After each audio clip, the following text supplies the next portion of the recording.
পর্যন্ত সূরাটি তিলাওয়াত করে শোনায় দিলেন।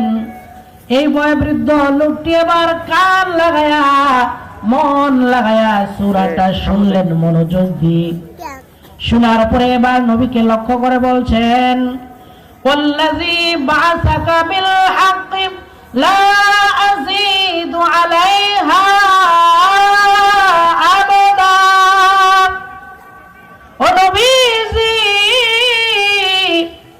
ওয়াল্লাহি আল্লাহর কসম, সেই মহান সত্তার শপথ, যেই মহান সত্তা আপনাকে সত্য দিন সহকারে জমিনে প্রেরণ করেছেন, ওই আল্লাহ তাআলার কসম, লা আযীদু আলাইহা